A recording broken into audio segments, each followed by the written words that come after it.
Hello, everyone. It's a pleasure to welcome you all today to this amazing webinar. Before we begin, I'd like to just take 2 minutes to highlight an important opportunity. So I want to just remind you all that the MEPA Spring 2025 intake is closing soon, with the March 22 application deadline fast approaching. So for those who are unfamiliar, MEPA is a globally recognized program jointly administered by the Scuola Superiore Sant'Anna, UNITAR, and International IDEA, and it's designed to equip professionals with the expertise needed to navigate the complexities of electoral policy and administration. It's fully online and it's offered in English, French, Arabic, and Portuguese. The program also provides a rich learning experience combining both expert-led instruction with simulations, case studies, and interactive discussions to bridge theory and practice. So I'm sharing the link to the program webpage in the chat now. Additionally, I would like to also let you know that there are scholarships, referral discounts, and partial fee reductions available based on different criteria, including the She Votes Africa initiative, which specifically supports women in electoral leadership, and particularly in the Horn of Africa. With that, it is my privilege to introduce Professor Lorenzo Gaspari, Director of the MEPA program and an esteemed scholar in international law.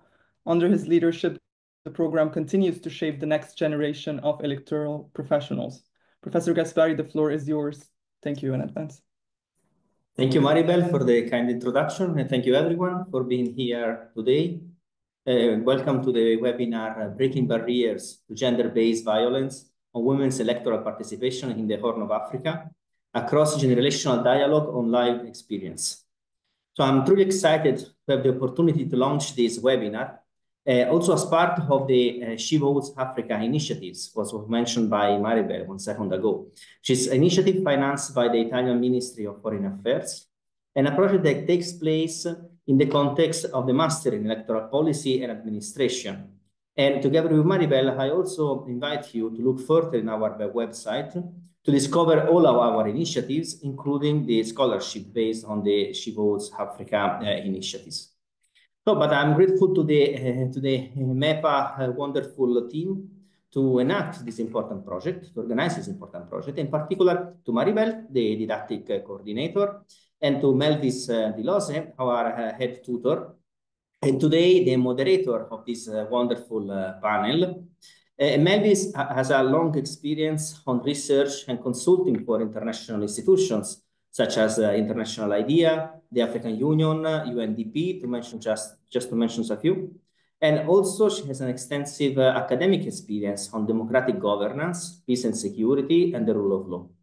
In 2017, she was a Yale Wall Fellow, and she earned her PhD at Sant'Anna in Pisa.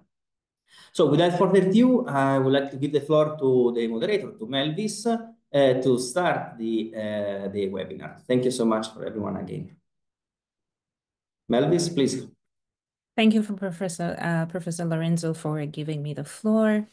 Good morning, good afternoon, everybody, depending on your time zone. And thank you so much for taking the time to join us today for this webinar on breaking barriers to gender-based violence and women's electoral participation in the Horn of Africa. It's really intended to just be a cross-generational dialogue on lived experiences. And we have put together a very distinguished set of panelists, people who have a wealth of experience in the issue, the subject matter, and will basically be sharing their lived experiences as well as the lessons they have learned from this. As we all know, like the rest of Africa, the Horn of Africa constitute the largest, women in the Horn of Africa constitute the largest number of the electorate, but yet they continue to face, different types of marginalization and violence, be it structured or overt, in their participation in electoral and political processes. And so we thought that we should have this meeting together today just to reflect on how the trends are evolving and bring in different generations to see whether there's been any change, whether the younger generation are still going through what other generations have been through, what is new, and what can be done differently. So the goal of this webinar is really, we have like a fourfold objectives, basically to identify what are some of the drivers, reflect, on policy recommendations and how to strengthen the different networks between those who are working and studying these issues. Like the MEPA students will be using the word MEPA, but it really means Masters in Electoral Policy and Administration, which is a master's program that is offered at Scholar Santana. So we have 3 panelists today. Miss Halima Ismail Ibrahim, who is the former chairperson of the National Electoral Board in Somalia, Electoral Commission in Somalia, should be joining us. I don't know if she's online yet. But we also have with us Miss Bina Maseno, the executive director of Badili Africa. She's from Kenya. I'll introduce her when it's her turn to speak more detailedly. And we have Madame Bisawork Ketete, who is a member of the National Electoral Board in Ethiopia. A panel, a webinar this afternoon would unfold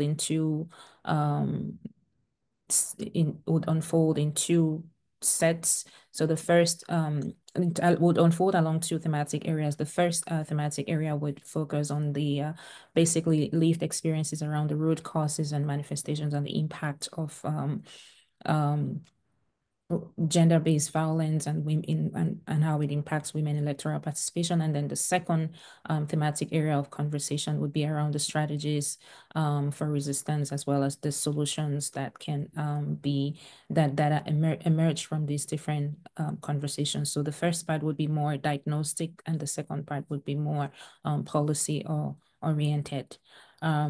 We would move things a little bit around. I know the first person on our panel today would be Madame Bisawork. She has over 30 years of experience in poverty reduction and development work, as well as managing governance portfolios in social issues around social accountability and basically civil society support. She's a member of the National Electoral Board of Ethiopia since mid-2019. And she's overseeing the gender and social inclusion portfolios, as well as external partnerships with NEBE. In the Horn of Africa, in particular, she has worked with different international aid organizations, has over 12 years as senior governance program advisor and manager, and has worked, as well with the Irish aid in this capacity. So we are very pleased to have her here today. And just to reflect on these issues, my first question to her would just be, again, based on your experience, Madame Bisawork, we're very happy to have you here with us. Based on your personal experience, what reflections do you have concerning the broader impact of electoral violence on women's participation in democracy?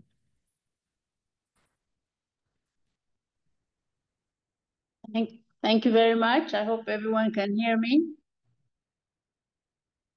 Yes. So I currently work as one of 5 board members of the National Election Board of Ethiopia, and relates to the subject that we're discussing.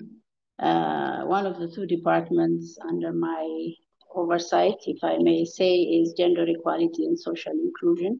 So we try to look at some of these issues that we are actually trying to discuss today in relation to elections. I would like to emphasize that in relation to elections, my experience is really based on my work with NEBE, the National Election Board of Ethiopia. Of course, I've also worked in Rwanda for about 4 years, but not in an election context, but working for an international NGO, and I mentioned that with reason. So I think in terms of before I go into the personal experiences, I think it's important to remember that at the root of all gender-based violence remains the prevalence of gender inequality. Historically, it may vary from country to country, but it's still one of the fundamental causes And then you have obviously the patriarchal societies and attitudes that we've had for a long, long time. Some of them still persist today. And then, of course, historically, the imbalance of opportunities also is another factor that I think when we have these discussions that we need to keep in mind. And then obviously, and this is why I referred to my stay in Rwanda, is when we are in a situation of conflict and war, then everything becomes more compounded, more difficult, and so on.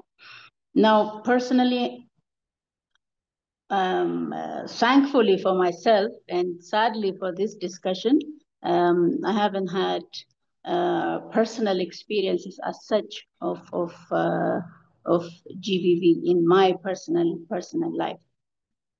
But most of my work, almost all of my work, included targeting gender issues. If you remember in the 90s, and even now, leaving no one behind, community-based programs, empowering women groups, and so on. But I think I'll come back to that in a minute. It doesn't mean that I haven't had my dose of the usual attitudes from male colleagues, male employers. Let's see what you've got, kind of attitudes, but not serious. I mean, I'm sure my sisters from Kenya and Somalia will have a lot more. Maybe will have a lot more to say on that. Now, having said this, I think the fact that there wasn't a serious personal experience has its own lessons. And I say this because, one, it shows that women and other groups with special needs need opportunities. You have to have opportunities offered. It could be family, it could be society, it could be your peers, it could be your employers. So that safe space opportunity is critical. Secondly, education. It doesn't make or break the fact that you can face GBV or any form of violence, but it's very important. It's very critical in the path in this theme. And then, of course, based on these opportunities and experiences that I thankfully have had, and I think many women need and should have, the personal choices that you make. And I'll just give you some examples. For example, in the international NGO that I was working with, I was the first female Black program manager in this particular NGO. And then in Rwanda, I was the first female Black country director in this international NGO. And now, like you said, I've moved on to work with NEBE and all the experiences that I've had, particularly in the CSO sector, but also in the international sector, so to say, where you have these opportunities to understand these concepts, to get lots of trainings, to interact with people. So opportunity matters, is what I wanted to say. Now, if I may move on to the second issue that you mentioned, the impact of electoral violence on women's participation in democracy. I think it's very important to understand. I think it varies from country to country. There are similarities for sure, and I'm sure we'll hear from Kenya and Somalia. It's very important to understand the barriers and the drivers of violence and how they change over time with social media and so on. So it's very important to understand that. And in that context, I would like to share here that we did, by we, I mean the National Election Board, we did an assessment on violence against women during elections. And it was very interesting because in terms of findings, it was, in my view, disappointing. because the findings of electoral violence towards women during elections didn't come up as we thought it would. But the issue here is this kind of violence. We are very familiar with violence of other forms, kidnappings, rape, and other, and sexual harassment. With those concepts, we're very familiar. When we talk about violence during elections against women, then it becomes a totally seemingly alien concept. But we know personally women, our former chairperson faced that herself. So we know that there are these examples, but somehow it didn't come out as much as we thought it would, but it did give us some pointers. The first one is that it's very subtle. During elections, it's very subtle. So we have to, we're thinking of how what other, rather than just formal assessments and research or surveys, what other innovative mechanisms can we use to actually find out more about what type of violence occurs during elections. So some of the women, the researchers talked to, shared things like, if violence during elections is so disastrous on our male colleagues, brothers, husbands, and friends, God forbid for women. So there's a tendency to in a way share roles, stay behind, take care of the family while the men are in politics or in elections. Another impact is also apathy. What's the point? And then another impact is less visible roles. And I would mention here that we have about almost 70 political parties, and none of them have women leaders. None of them are led by women as we speak. Now we've tried, and we'll come back to that when we talk about the strategies. We've tried some mechanisms. Some of them have worked, some of them have not. So again, as we speak, we are reviewing our proclamation, and we are including some more bold and more constructive provisions within the law. So, women as voters have faced violence, as candidates have faced violence, as political party members or supporters, as political party leaders, as observers, as civic and political education providers. So the list is quite long. And then on top of that, you have the whole issue of intersectionality, where again we are also trying to understand more what kind of challenges or what kind of violence do women IDPs, women with disabilities face. So we've started to do some studies around that, and this VAWE study that we commissioned a while ago flagged, violence of a psychological nature, physical, sexual, economic, but I still feel we probably might need to repeat such an assessment so that we understand throughout the electoral cycle what kind of violence do women face, in the pre-election cycle, during elections, and after elections. So maybe I'll stop there with these two questions. Yeah. Yes, thank you. Thank you so much for those very deep and insightful reflections and the findings of the work that you have done on the various the impact especially of gender-based violence on women's political participation and democracy, democratic consolidation in general. Thank you so much. We'll move over to our next panelist, Ms. Bina Maseno. She's a young person. She's a woman from Kenya, and she has an extensive experience as well in terms of just she's been doing a lot of advocacy work in this area.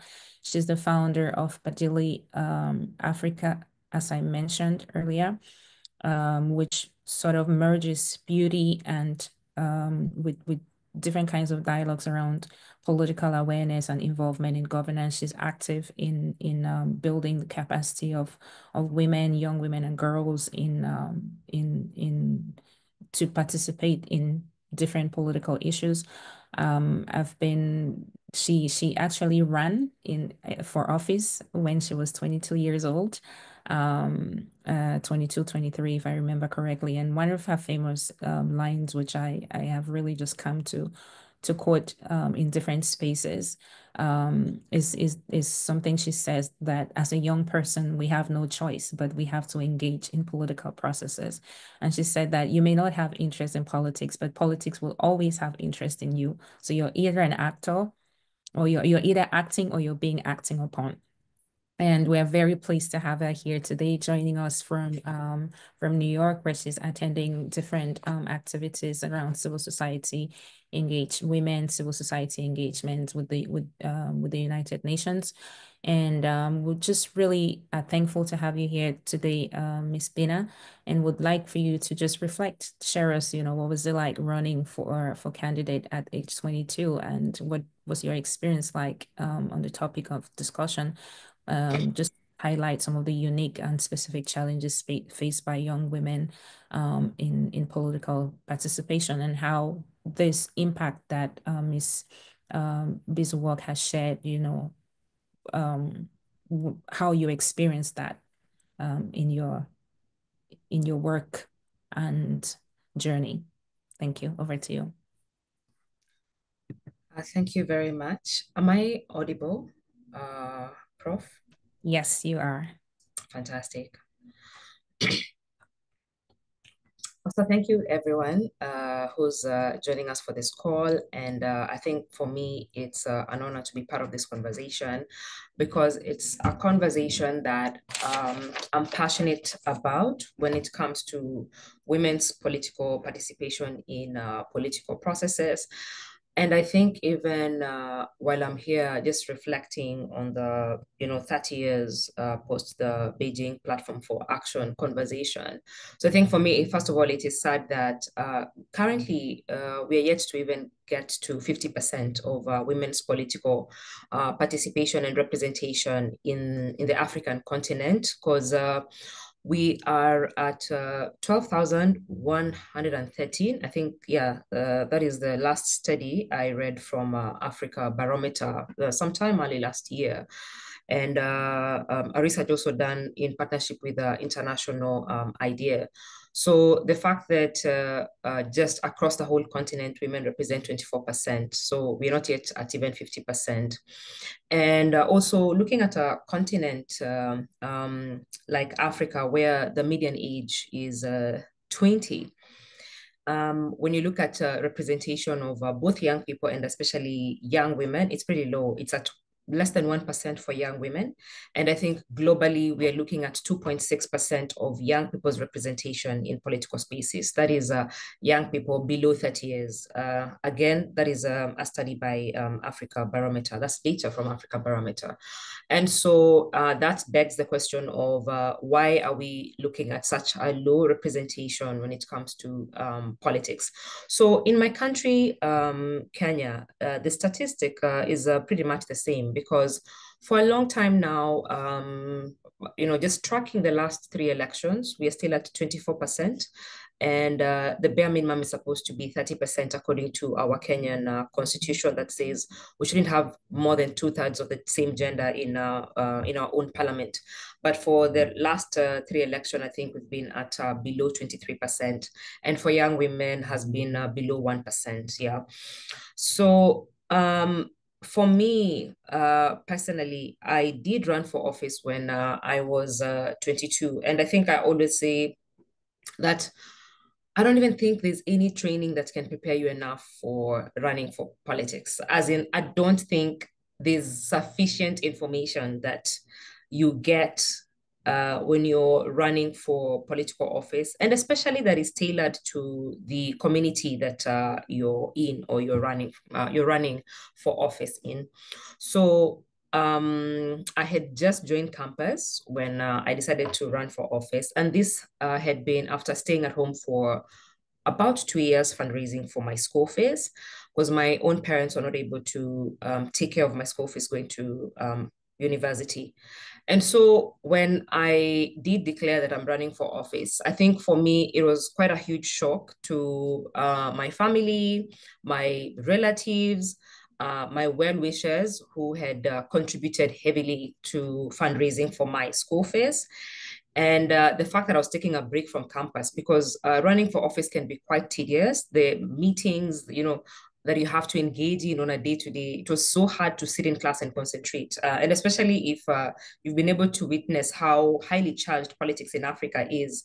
Most of the time I would sit in class, I'm trying to concentrate, and people are pulling me left, right, and center, phone calls here and there. There's a meeting, you need to speak to people here. There are young people here you need to speak to. We've gathered women here. The member of parliament is around. I think you can ride in his meeting to get to talk about your agenda. So it became so hard to actually concentrate in class. So I decided to, take actually a break completely and run for office. But then with my declaration that I'm running for office, I actually lost my scholarship, and I lost the major part of the support from the well-wishers, because for them, for majority of them, it appeared that I didn't take my education seriously. I didn't take my education seriously enough, and that I would probably use my school fees and inject the money in politics. So I lost the scholarship. And for me, that raised the stakes for me. I poured myself out in that campaign. I don't even think I have poured myself out in anything in my life. Like, I did pour myself out in that campaign, because I knew if I don't win for becoming the next member of county assembly, I had nowhere else to go, because now I couldn't go back to campus. How would I face my parents? How would I face my relatives? Because life had changed for everyone, As a 22-year-old, I was still living with my parents. And so home ceased to be a safe space for them, because we had visitors streaming in from 5 a.m. Like, guys, the women who are going to the market, they're passing by, they're saying, oh, hey, we had you running for office. Like, we had the number of things even my own parents had to deal with, there are people who would ask you for money. And because I didn't have money, there are people who would even come with children, like sick children, to our home. And they're like, my child is about to die. Please help me. I know you said you don't have money to give, but I know you have the networks. Like, people would bring their sick children to my home. So the stakes for me were too high, And my dad, who had a position in church, so my dad is really, really, my dad is funny, because he doesn't like ironing his shirts. As long as his shirt is clean, he'll just wear it and go to church. And so, even the scrutiny in church in terms of, just look at his dad, look at her dad, the way he dresses, the scrutiny in terms of how much my parents were giving in terms of tithe and offering in church. So my parents quit going to church. They had to take a break from going to church. But then most importantly, I think for my mom, her biggest concern was on the violence that is meted on politicians, and especially female politicians. So this one time I received a message, and that was after I had now been declared that I'm going to be on the ballot. So that was past the nomination process. Now people are sure that I'm going to be on the ballot. And so the stakes again go very high, because you could be the reason someone loses the election, because the margins for member of county assembly seats are pretty much very low. So someone could lose that seat with just 300 votes. So you can imagine, if you have 1,000 votes, you could be the reason someone doesn't win that seat. So once people are sure you're going to be on the ballot, so when you look at the politics of intimidation, the politics of competition, people are always trying to like edge you out. And it's so sad that for other candidates, violence is part of their strategy. So I received this text, and someone literally said that if I go to campaign the next day, they'll insert bottles inside my vagina. And so that, it shakes me. And I decide I'm not going to go and campaign for about a week or two, because number one, I don't know what that means. Yeah. So for that particular week, guys were just coming at home, and guys were calling me for meetings, and I'm not turning up for meetings, because I'm afraid, what if, what if it's true, and what if it happens? Because for most women, groping, like those are things we've had, and those are things we've also experienced through other candidates. But then for me, I decide, you know what, I'm going to have more of my friends join my security detail. So I had some of my classmates, because I didn't have enough resource in terms of to pump into my security. And that's another thing. There's so much resource that you have to spend in funding your own security for you to be able to move around every other day. And sometimes you don't budget for it, you see. You don't budget for goons. I don't know what they're called in your country, but in my country, it's hard to know how much you're going to spend on goons. Like these are informal security that always have to walk around with you, and they're ready to defend you at whichever cost. Yeah. So I had 4 of my friends who are part of my security detail. But then the challenge with that is one morning, because I used to wake up pretty much early to target the people who are going to the market, like at 5 a.m., the women who are going to the market to go buy their goods for their small businesses, because I didn't have the resource to, to just come around during the day, and guys have mobilized everyone for me, and I just have to talk in the big cars. I just used to walk every day. I just used to canvass with my friends, with my family, with the women around me. I just used to walk, knock doors. But then I had to start my campaign early at 5 a.m. Then I go back home for breakfast. Then again, I hit the streets from 8 a.m. So one morning, let me just not say the name of one of the security detail. He didn't turn up at home at around 5, because he used to come home at 5. So he didn't come home, and I wondered why, because I didn't receive any communication from him. And so at around 6, when there's a bit of light outside, I decided to just leave without him. Yeah.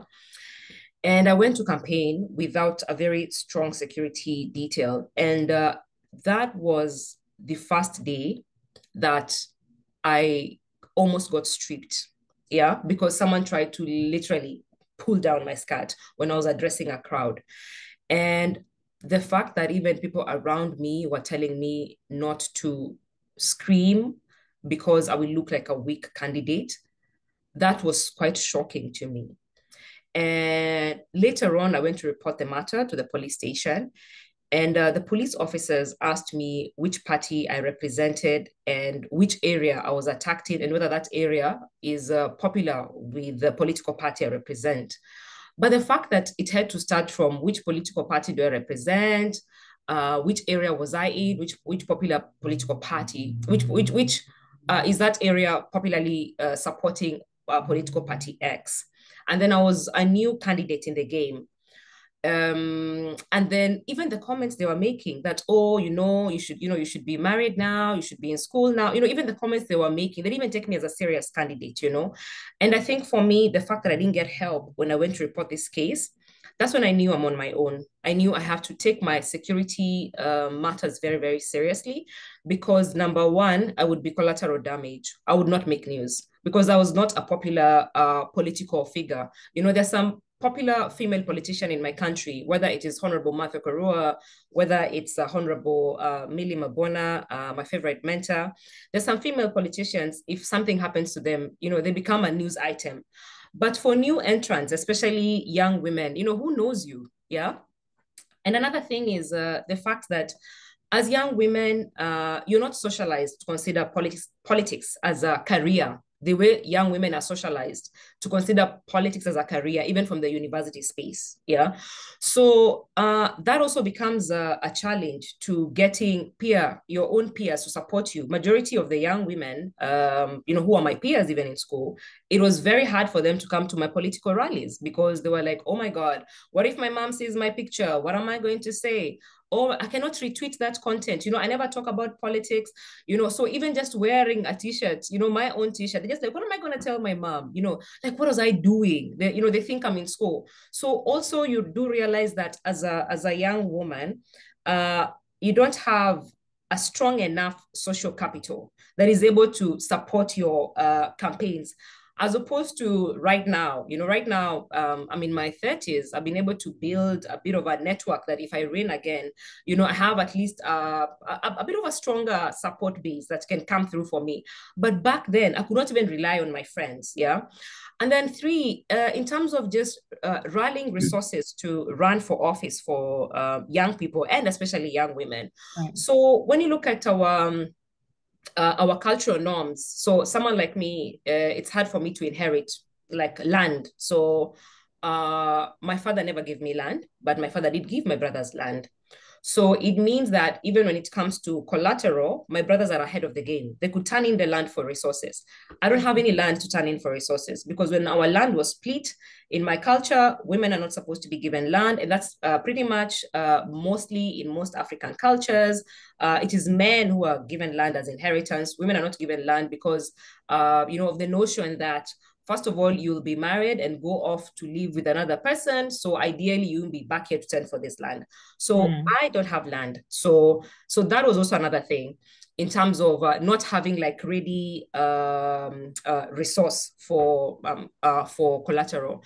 And I think for me, I'd also like to speak to, like social media, the bullying on social media. And I think it is even worse. It's even worse now because shame has become the new commodity, especially like in the digital market. Because if you look at the people, the bullies on the digital platform, the more shameful the content is, the more it has the highest likes. The more it has the highest likes, the more they have, the more they have, whether it is retweets, followership, and the more they can use that to actually say, you know what, I have a platform that is the most viewed platform, or if you want to advertise with me. But if you look at the kind of content that, the bullies churn, it's content that actually shames women more than shaming men. Yeah. So, and when you go and report, like some of the content that has been shared about you, you do realize even with our police system, how is you quickly realize that we have a gap in terms of investigating political violence. So how do you store that data? So I'll come and show you like, hey, this is my phone, there's XYZ. Then how do you store that data? So there's a gap in that in terms of reporting that. And if I look at also, so just 1 minute, if I look at also our cybersecurity act in the country, it has not expanded enough to include new forms of violence, not necessarily just political violence, but new forms of violence like revenge porn. You see what people share nowadays. How is that captured, investigated? So even our cybersecurity acts do not give proper provisions in terms of how you can go with that. And I think lastly, what I also took away that has formed part of the work that we also do at Badili is the fact that we also don't investigate enough violence meted on female political mobilizers. We did a study in 2022 that we've turned into a film that was launched last year at Westgate here in Kenya, and it's called The Women Kingmakers. And it's because we also don't track violence against female political mobilizers. Majority of the campaigners are women, majority of the voters are women. And anytime violence faces any political candidate, whether it's a man, whether it is a woman, the campaigners are usually the first line of defense. They're the ones who will tell you, don't come to the community, the ground, like it's not safe for you. By the time they're telling you that, they have been attacked because they support you. Yeah. So I think that's also another area that we are heavily focusing on in terms of tracking violence meted on politically active women and not just female candidates. Thanks. Thank you. Well, thank you so much, Ms. Venus. So there's just a lot to unpack, and especially from the personal experiences that you've shared. Um, it really syncs with some of the things that Ms. Walsh shared earlier as the impact of of gender-based violence on women, political participation, and democracy in general. And your experience really just reinforces that message on various levels, from physical violence, the impact in terms of voter apathy, the different social issues that are connected to this, be it face to face or in the cyberspace, issues around resources, resource availability, and the likes. Just so many things that I couldn't even imagine myself, which just ties back to what you said earlier, that nothing prepares you for the reality of being a frontliner as a young woman in the political arena. We're going to just and so thank you so much, yes, for sharing. Lots of people appreciating both you and Ms. Bizuwok in the chat section. We will take 10 minutes just to 10 minutes for 2 questions to the panelists, one to Ms. Bizuwok and one to Ms. Bina, and then before we move to the next part of our exchange, which will now focus on the solutions. So we are open for 2 questions from the floor.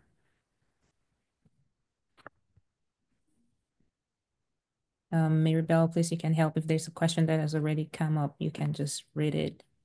Anybody, Maribel or Cynthia? Yeah, I'm trying to see in the Q&A, there's nothing. All right. Please, I'd like to invite you all to just send in your questions in the chat box. You can send them in English, in French, in Arabic, or in Portuguese.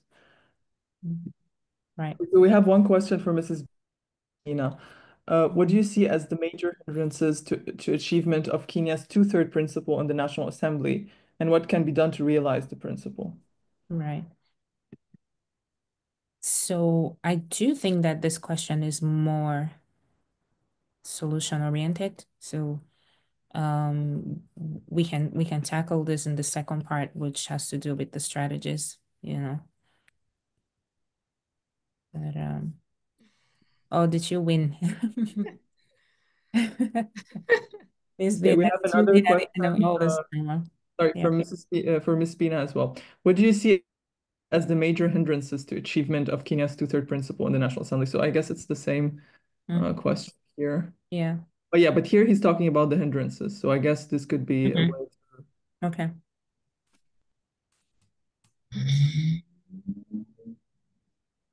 Oh, I can go ahead and respond. Yes, please. Oh. So unfortunately, I did not win the election. But I never like to say that I lost. I always prefer to say that I didn't get enough votes to be declared the winner, because I did get a substantial number of votes.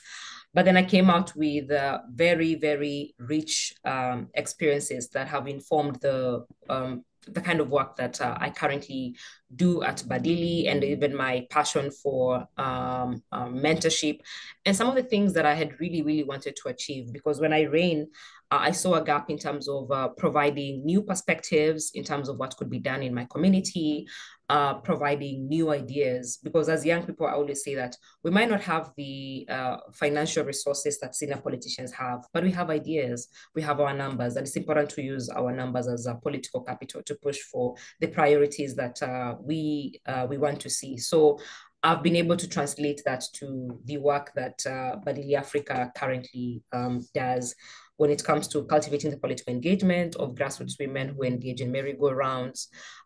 We have conversations that take place in salons. We call it transformative gossip. We're like, women spend so much time in the salon, you can as well engage in transformative political conversations. I'd like to speak to the two-thirds, and also to honor the my seniors in the space who really worked hard on pushing the 2/3 gender bill in parliament. I think we have CREW as an organization where we have Miss Wangeshi and her team. We have Daisy from Contrast with her team as well. I mean, there's been many women who push for the 2/3 gender bill. We haven't seen the fruition of it. And I think even with our former Chief Justice, Honorable David Maraga, he did give an advisory to dissolve Parliament before he left office, which is an advisory that is still live. And I think even last year, I did enjoin other petitioners in terms of us dissolving Parliament. But I'd love to say that where I see a gap when it comes to the bill is we haven't made the conversation political enough, especially at the community level, because there has not been and there is no political cost to the politicians who've boycotted supporting and voting for that bill. What do I mean? What I mean is when the politicians go back to the community, is there any woman who's calling them out on that bill? So the local woman in the community, what is their understanding of that particular bill? Because I know we push the bill as CSOs. I know we push the bill as lawyers, as institutions. But then for the politicians, because we also had very many politicians who didn't turn up the first time, so there was no quorum for the bill, number one. And then number two, we even had even female politicians who didn't support and vote for the bill the second time because they were not even in parliament that day. But then when you go back to your community, who's calling you out that, you know what, you say you support the women transformative agenda. Where were you on this particular day? There has to be a political cost to politicians who keep on shortchanging us when it comes to priorities that affect women. Yeah. Thank you so much. Thank you, Ms. Bina. I am so glad that we're all here sharing these experiences, and I'm happy that the third panelist has joined us, Ms. Halima Ismail Ibrahim. We're so thankful that you are here with us this afternoon. Ms. Halima Ismail Ibrahim is the former chair of the National Independent and Electoral Commission of Somalia. She has, again, a ton of experience on these issues. We've worked on different platforms, especially the All African Election Management Bodies Forum. We've engaged, and she has over 11 years of experience, both in and out of Somalia on different issues relating to approaches and systems in the developed world. She's done a lot of work at the grassroots levels. She also co-chaired the technical committee for vetting members of the parliament and the National Constitution Assembly that elected the elders in Somalia. She has chaired, she also, has established a long-term platform for women leadership in political processes. And she's a founding member of the Somali Women Leadership Initiative. So she's here with us today, and we're happy to have you. And we'll just want to hand over the floor to her to share her experience about the issues we're discussing, but also just reflect on what really, in her opinion, explains this, both the existence and the persistence of gender-based violence in electoral and political spaces. There was one question from Ms. Bizuwok, and we'll come back to that question after Ms. Halima's intervention. Thank you, and over to you.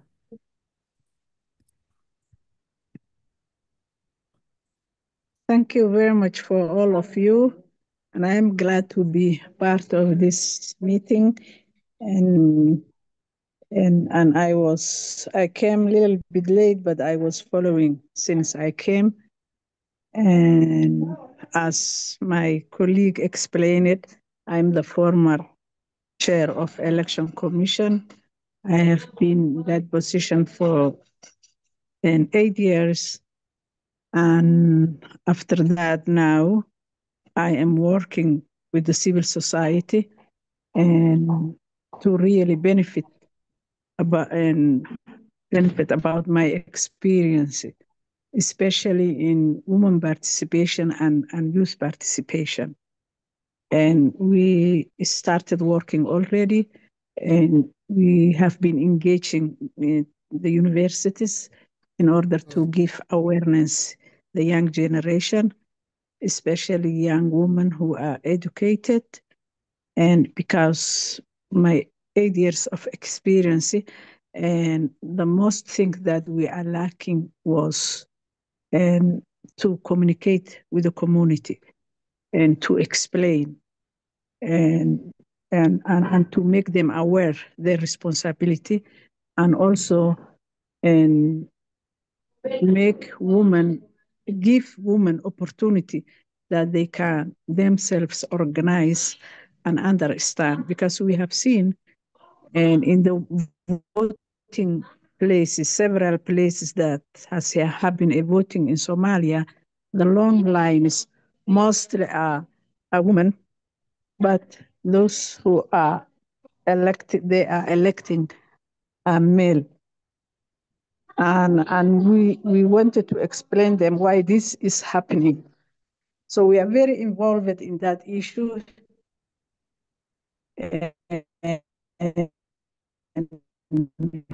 As my colleague was saying, lacking a lot.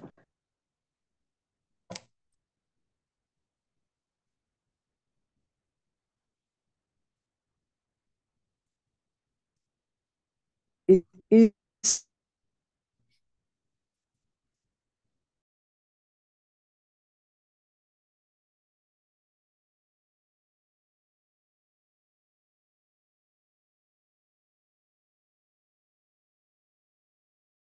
We seem to be having some connectivity issues. those who are voting are women, those who are not benefiting are women. So that question we have to ask ourselves, where it went wrong, what we are missing. How can we understand and go out of this situation? That is what I would like to discuss and find solutions for that. Thank you. Thank I you can so come much. later on, yeah. Yes, no. Thank you so much for interjecting there. And I think that the question you just asked just nicely leads us to the second part of our exchange, which is more policy oriented. There was a question in the chat section from Madame Bizawork, who had shared about the impact of gender-based violence on women's participation in democracy. And a few questions related to that. One just has to do with what is, in your opinion, is the most significant. I think that would also, if you can just link your response to that question with how it can be addressed, and also talk about, your reflections and some of the thoughts you had concerning the strategies that women have either used or need to use in order to navigate this delicate political space that continues to close on them despite their efforts. Thank you. Thank you. Thank you.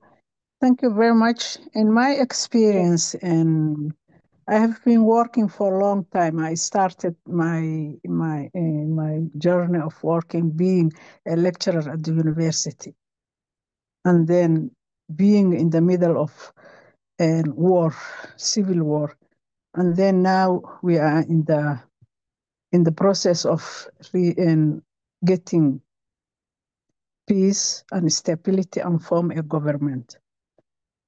What I am seeing is, after the war or within the war, women in Somalia, I can give you the experiences that I have in Somalia. Women, they were organizing themselves. They were the ones who really struggled a lot, and in order to get out of this civil war and form a government. At the beginning, the first government formation, women were strong, they had position, they were participating in every angle, they got space. Male were giving space at that time because they were needed. They were the ones who can go everywhere. They were the ones who were raising the children. They were the ones who can go out and work.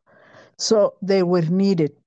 But now, recent governments and women are not needed because male became more strong, and they understood that leading the political arena is becoming someone, getting rich, and they found out that they don't need any more women. And now, if I see, and when they are nominating committee, when they are nominating and officials of the government, there's lack of women. And in the side of the woman, I see that they became more passive. They are not aggressive. They are not struggling what they and what they worked for. But we are watching, and we reach it as a Somali now to see that all the structures, they're very, very, very, very few. When they nominate 20 male, maybe they will nominate one woman. And why this is happening, we have to discuss that issue. And to go out is it's knowledge, awareness, and we are not linked each other, and every country of Africa is isolated. There's no a relationship between women. We have women who are very educated, very knowledgeable, very experienced, and we cannot benefiting from their and talents and their education and their experience. We need an a circle. We need to form a circle of women educated, women experienced, women who has been struggled, women who had promoted, women who has been succeeded. We must find that circle and start educating in our country, our our women. That's what I would say. Thank you so much. Mm. Thank you. Madam Bizuwark, if you can cue in on that, share your thoughts as well. Okay. Thank you so much. I see very important questions coming on the chat section. Unfortunately, we will not be able to go through all of those, but maybe just to quickly come in on what are the strategies, some of the strategies to manage and to navigate and to resist all these challenges. Yes. I want to look at that in two ways. One is, from my knowledge, what are some of the things that women have done to navigate and to resist. But I also want to share what we as an institution, because we also have institutional responsibilities, what we've tried to do and what are the challenges that we faced. Now, for women, to my knowledge, I know some women have tried to build alliances, especially women who were victims of violence. It's not a very usual strategy, but I know there are some who have tried to do that, maybe in very, very small, intimate circles. Another important strategy is working with civil society organizations that are working on these issues, that have experience and capacity on these issues. They provide shelters for women victims of all sorts of violence, not just elections, counseling, legal aid, and other support. So CSOs working on these issues, but also CSOs that are focused on gender equality, advocacy, human rights, and so on. So making these connections is very important. And as institutions, we have to reach out for those and try to support those mechanisms. And I would like to mention here some of the human rights CSOs that we have here in Ethiopia, the Ethiopian Women Lawyers Association, Association for Women's Sanctuary and Development, Network of Ethiopian Women Associations. And these are just three of many. And then on the intersectionality side of things, we have similarly CSOs focusing on disability and looking at women with disabilities and how they go through some of these challenges. Now, as an institution, I would say we've had two phases of addressing this this issue, and I think we are in a second phase where we're trying to address things more systematically and in a more structured way. So, as an institution, obviously, the first thing, and I mentioned this earlier, is ourselves understanding what are the issues of violence against women during elections. How are they manifested? How does it spread across the election cycle? So those studies will continue. We've done some. We are in the process of doing two assessments regarding IDPs and disability in general, but we will also be looking at women with disabilities, women IDPs, and what are the challenges, excuse me, that they face.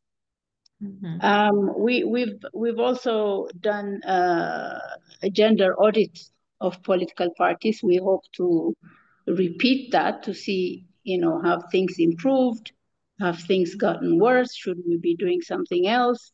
But it was a good baseline that showed us that, most of the political parties do not have policies on these issues. There are many attitudinal issues with many of the political parties. So, and we've done a lot. We've done some things, maybe not a lot in between. So it's important for us now to see what has changed or improved or even gotten worse. We did have a provision, incentives. We provided incentives to political parties to increase number of women candidates, number of women in leadership, and we're talking about women, so I'll just confine myself to that, but it's also incentives for having persons with disabilities as candidates, persons with disabilities as leaders. And we did recently, actually, we can share some of these assessments if anybody's interested, an assessment of whether these incentives provided to political parties was in any way successful to the intended objectives. And although there were some attempts by few political parties, it's sad to say that the objectives were not really achieved through this incentive. So what are we doing about it? So we're reconsidering this incentive provision and the accountability and the tracking, how we can strengthen that. So it's not just about seeing numbers and then just giving out the money, but tracking how they go about it. But we've gone beyond that, and we are suggesting mandatory quotas for women as candidates, as leaders, and not just women, as I said earlier, but also candidates with disabilities, independent candidates, and so on. So, so we'll see. I mean, we're trying to ease some of the requirements for registration, for candidacy, more for women. We have, even internally, we've just developed a sexual harassment, anti-sexual harassment policy for our own staff, and building, awareness around that and tracking how we manage that through the institution. So it's not just a problem out there. It's also something that we need to look at ourselves as an institution. A lot of trainings and awareness workshops for ourselves, for our partners, CSOs, parties, and we hope to develop a gender equality and social inclusion policy based on these assessments, looking at the recommendations. And we have elections coming up in 2026. So looking at, how can we make those elections more gender sensitive, less violence ridden, and more participatory, and so on and so on. So an enabling policy and legal framework, it's critical as a start. And then our strategic plan also has as a central cross-cutting issue this whole issue of gender equality and inclusion. We have started to look at how we manage risks. We can't do it all. There are others who have a responsibility. So it's also looking at our partnerships with not just CSOs, the Human Rights Commission, but also those government bodies that have a responsibility to protect candidates, man or woman, and especially so women. So yeah, and then looking at our grievance hearing mechanisms to see how violence against women during elections is reported, how we track that. We also encourage, and I think some of them might be among the participants, we encourage CSOs that conduct election observation to monitor some of these things during observation. A lot of public service around announcements as part of our civic and voter education programs. What should women do when they are faced with violence? Who do they report it to? What kind of service are they expected? So there's a whole host of things that we are trying to do. Thank you for sharing those. I've noted quite a lot.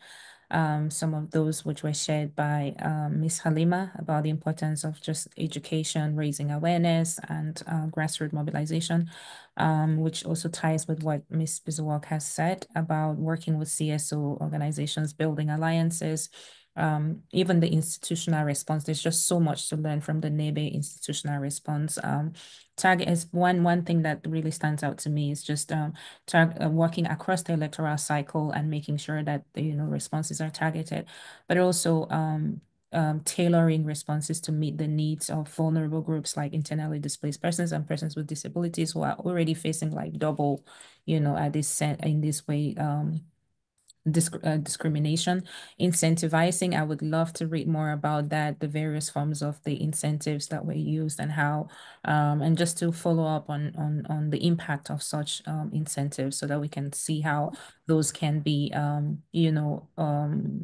scaled up or implemented in other areas.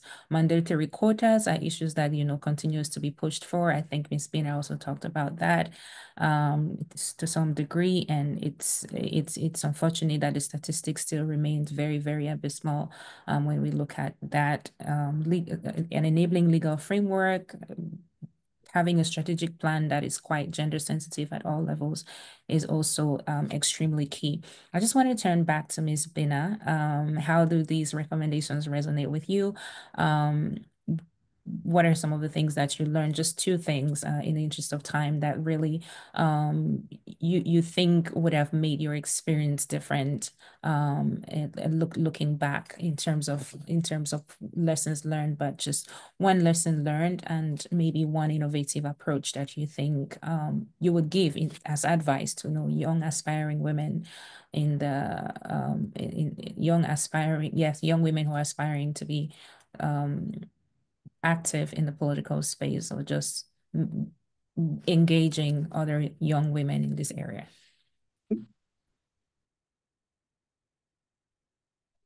You're muted, please.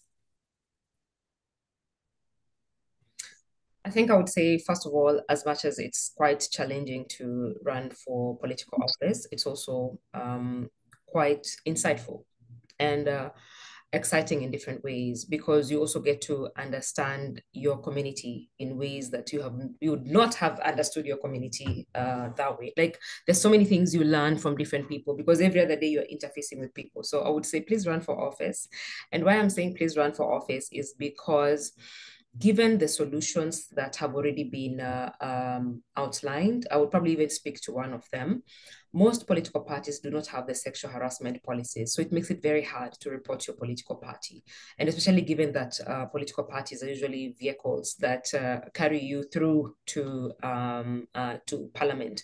And so I think it's very, very important to hold different actors accountable, because then this will ensure that many more women run for office.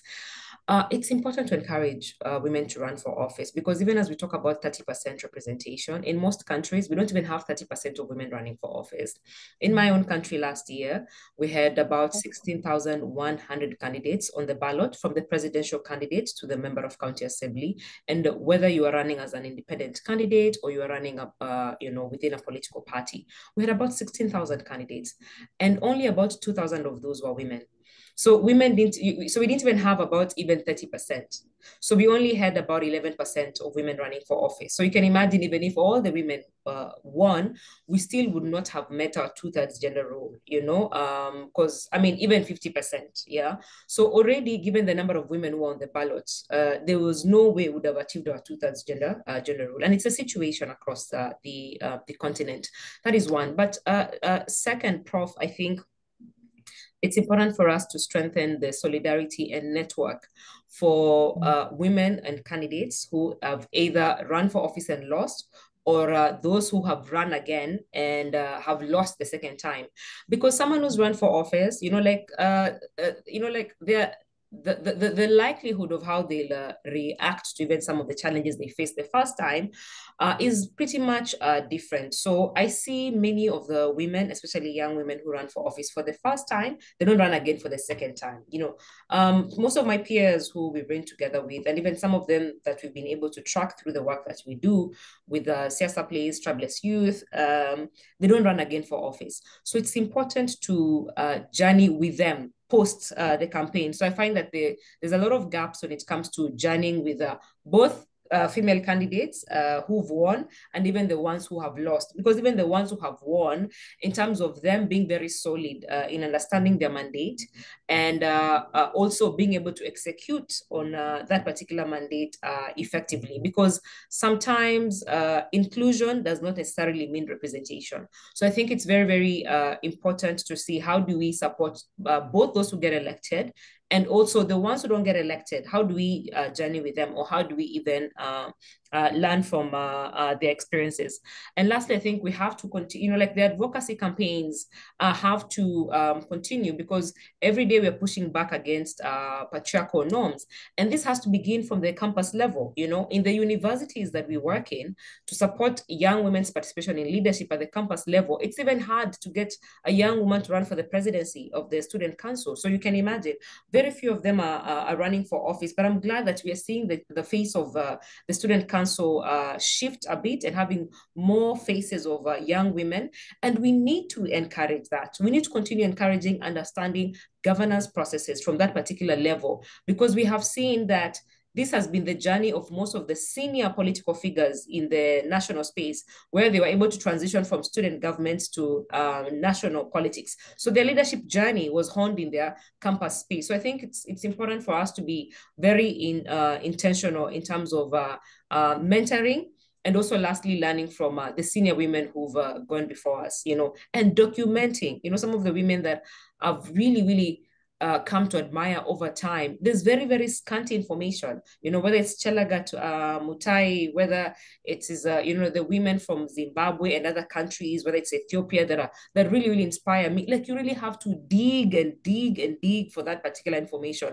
While you have information for other, whether it is senior men in the struggle, that is really, really easily accessible. So I think it's important to document and simplify this information to serve as inspiration for most of us who are really looking up to the mentors in the space. Thank you. Thank you so much, Ms. Bena, for that reflection. And I think it speaks directly to one of the questions that was on the platform, like how effective is women's solidarity, given the fact that women do not necessarily always vote for women candidates. And so I guess it really just strengthens the point that you're making on the need of solidarity, especially candidates, those that have run, succeeded and or not, just to, again, share experience, reinforce resilience, and the need to continue to bounce back and to push through. We have 10 more minutes before we wrap up.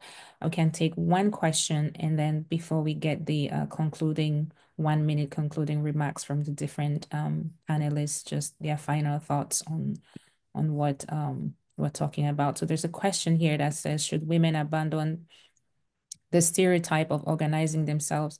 No, okay, well, this is a contribution. Women should abandon the stereotype of organizing themselves in associations. Some women leaders of associations should stop running for their own benefit rather than for the benefit of their majority. Point well taken. Any other question that that cuts across even for men as well. Yes, exactly. I was going to say that. Yeah, I think more so for men. But yeah. Any other question though? If not, we would turn over to the panelists for some final reflections, and then we get our announcement. But I do have a question from Miss Bizzlework, and I think that is because what she said really just caught my attention. I hope she's still online. Yes, she is. About the incentives, like were they financial incentives that were given to women, and how were the beneficiaries identified? Yeah, it was financial. Okay. It was financial with the objective of addressing, like I said, candidacy and leadership and membership of not just women, but persons with disabilities as well. So it was financial. And I mean, we've learned our lessons as well in terms of maybe what were the things that we could have done better in terms of tracking these financial distribution, but also understanding more how they actually went about it, recruiting women, recruiting persons with disabilities. So there have been challenges and limitations on both sides. We've made some of these political parties accountable for their actions. Some of them have had to give back the money. Some of them the process is still ongoing. But at the same time, we've also taken, like I said, the mandatory quota and some provisions targeting easing restrictions for women candidates and persons with disability candidates. So we just finished that assessment, and we've had discussions, inputs, but we can share for anyone who is interested both the assessment around incentives, but also the previous ones, the gender audit of political parties, BAWE, and it's not just a NEBE project. I mean, we have invited political parties themselves, the wings of women wings within political party structures, civil society organizations working on these issues, and they've also provided inputs and thoughts in the whole process.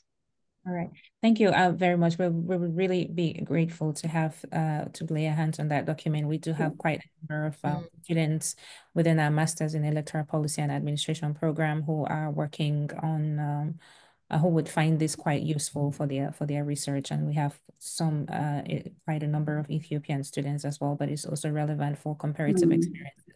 Other countries, some of the incentives that they have used have been lowering the cost of candidature for women, for the cost of registering female candidatures in electoral processes. That those are other forms of incentives that are being used in other countries, and so comparing this would be very interesting for us, even as an institution. We'll turn over to Ms. Halima and just to hear her final thoughts on all of this. One strong message that she wants to us to take home as we wrap up today's webinar. Over to you, Ms. Halima. And thank you very much. And really, in being the few minutes that I was in this Zoom, and I can assure that I gained a lot on my experience of and how women are tracking, and listening to my other colleagues. Somehow we are far behind, and in the other hand, we are really doing and well.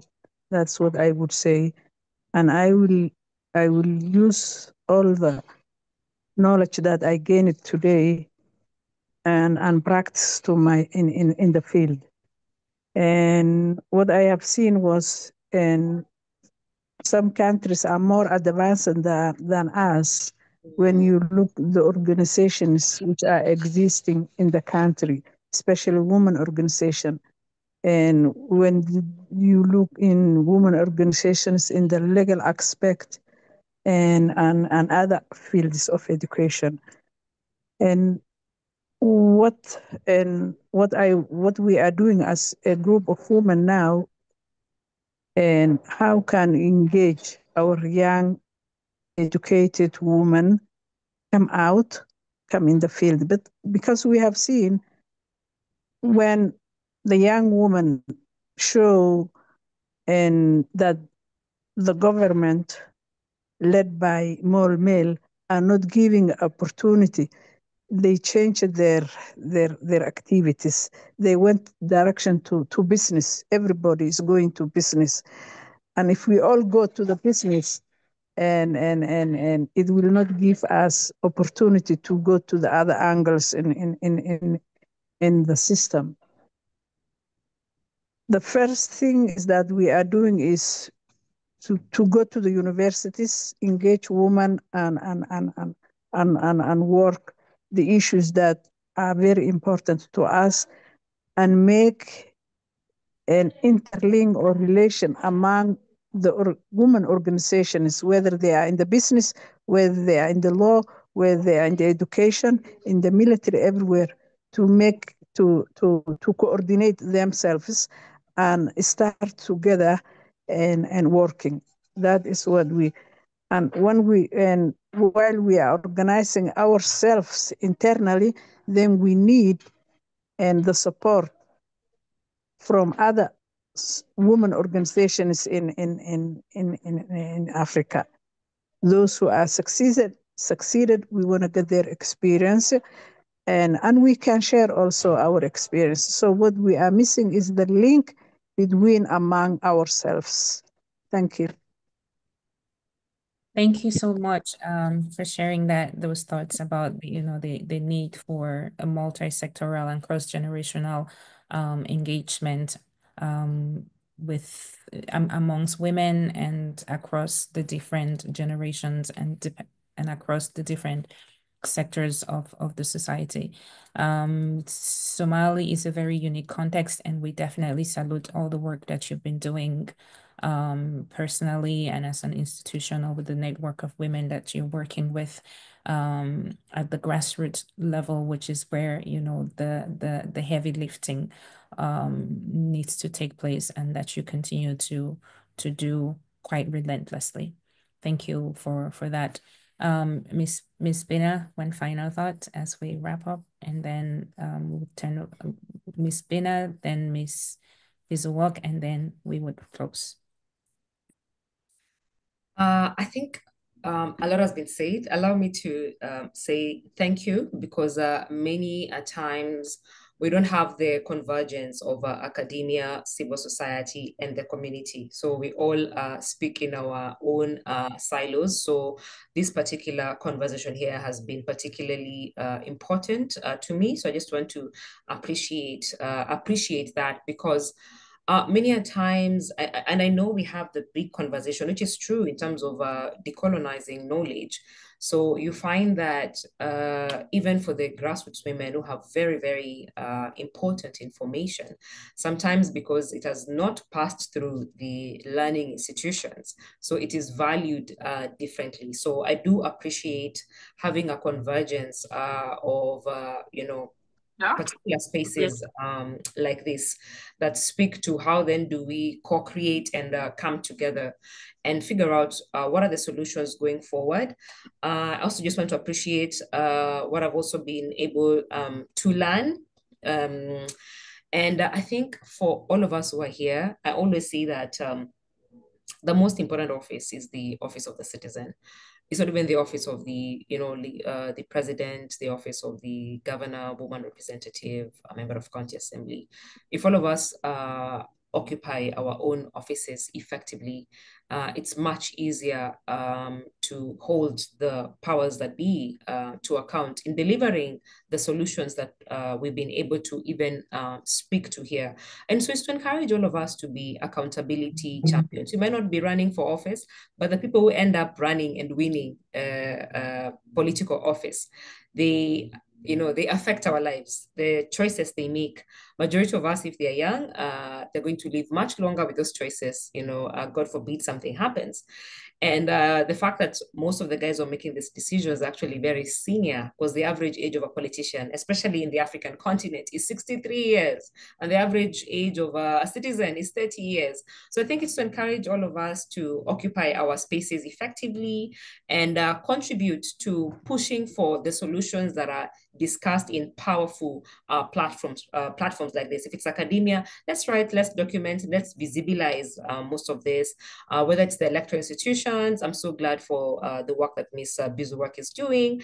Very few women who are at the helm of electoral institutions, like the work that she's doing. Ms. Halima, thank you for your experiences. And I had a good time here. Thank you. Thank you so much. Thank you so much, Ms. Bena. We have been really honored to have you as well. Ms. Bizuwak, for your final remarks. Thank you so much. I think likewise, I am so glad to have met Ms. Bina. So this is an opportunity to continue an intergenerational networking. And Halima, I'm so pleased to connect with you again. I think the last time we met was in South Africa, I think. And thank you for organizing this, and it's been a pleasure to be part of the discussions.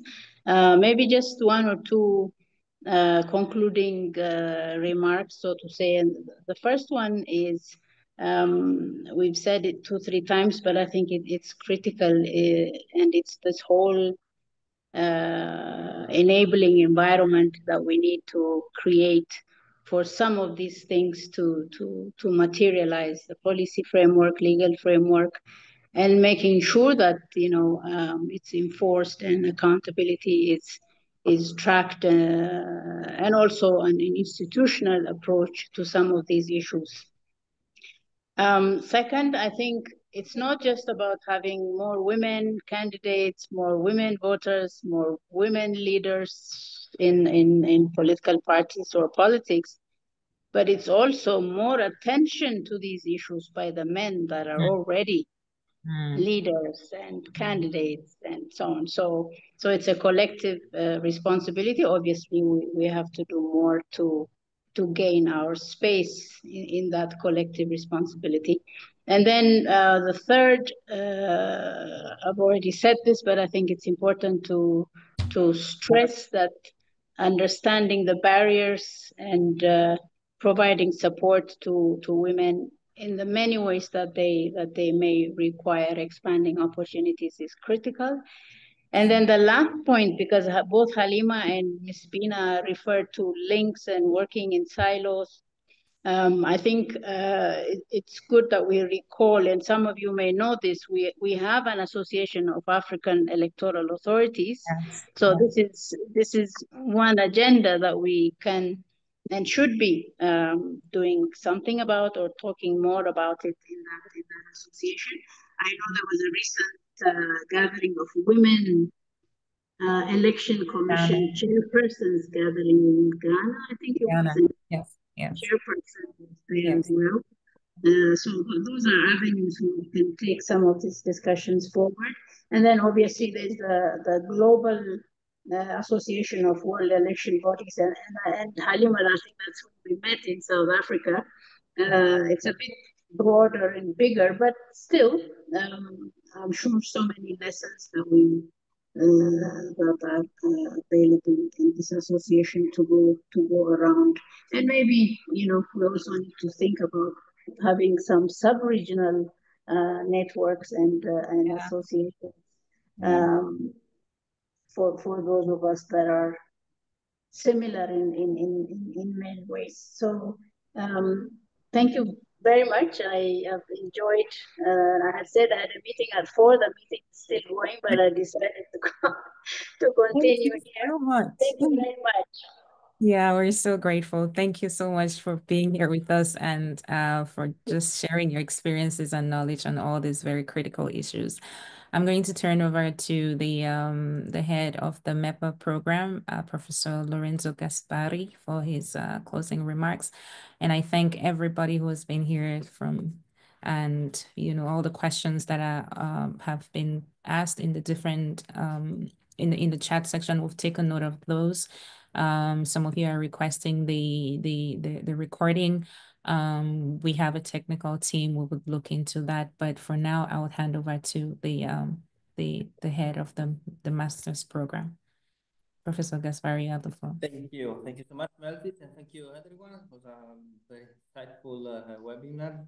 I learned really a lot, especially from your the stories that you tell to us, but also concerning the substance, and concerning the possibilities, the limited possibilities somehow, but also you trace well the path where we should that we should take.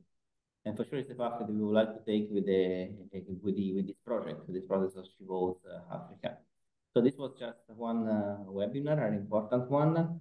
In the context of this project, we would like to remember next week we will have another one, and then in general to follow our initiatives together with the Unitar and International IDEA. I will not take more of your time, but really thank you so much for participating. Special thanks to the panelists, which were fantastic. Really. Hopefully to see you soon, to work together soon again. Thank you. Thank you all. Thank you, Professor Lorenzo. Many thanks, Ms. Halima, for being with us. Thank you, Ms. Bina, for your time. Thank you, Ms. Bizuark. And to everyone who joined us today, thank you. And we'll be sending announcements about our next webinar by email, as well as please remember the deadlines to apply if you're interested in taking the Masters in Electoral Policy and Administration, or just some of the modules. Visit our website, apply before the deadline. And if you have any questions, don't hesitate to reach out to us at any time. Have a wonderful afternoon, and let's continue the engagement at different levels. Bye for today. Bye. Bye, everyone.